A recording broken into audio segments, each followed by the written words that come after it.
मचाने वाला कलाकार मुरली चंद्राकर के स्वर में यह गीत। ए बेगा महाराज बड़ नाम सुने हैं, एकरे खातिर तोर करा आए हैं।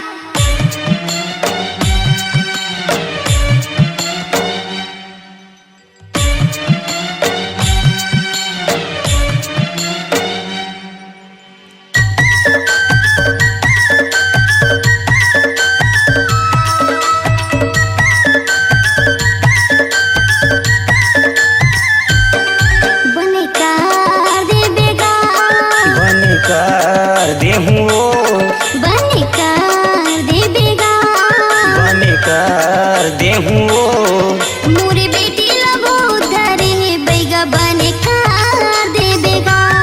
तोरे बेटी लाभू धरे है बाई बने कर देहूँ, बने कर दे बेगा, बने कर देहूँ, बने कर दे बेगा, बने कर देहूँ। मोरे बेटी लगो धरे बैगा बने कार दे बेगा।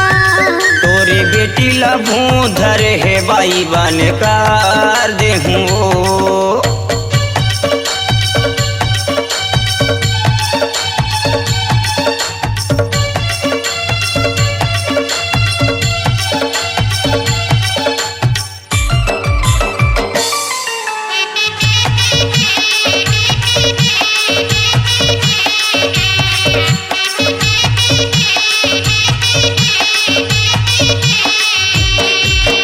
जगह जगह में दिखाए हवागा ताबी जिला पहिराए हवा।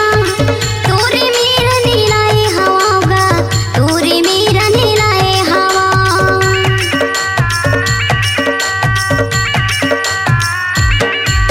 जगह जगह में दिखाए हवागा ताबी जिला पहिराए हवा। तोरे मेरा नीलाए हवागा, तोरे मेरा नीलाए हवागा। भूत पिशाच निकट नहीं आवे, महावीर जब नाम सुनावे। नाश है रोग हरै सब पीरा, जो सुमरै हनुमत बलबीरा। बने कर दे बेगा, बने कर देहूँ, बने कर दे बेगा, बने कर देहूँ। मोरे बेटी लगो धरे बैगा बने कर दे बेगा। तोरे बेटी लभू धरे है बाई बने कर देहूँ।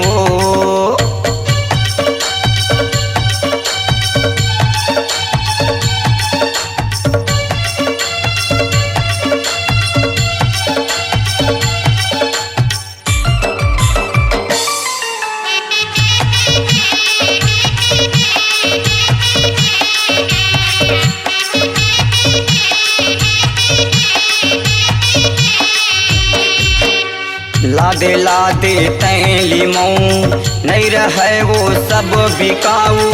नहीं लगे तोला पैसा बाई, नहीं लगे तोला पैसा बाई।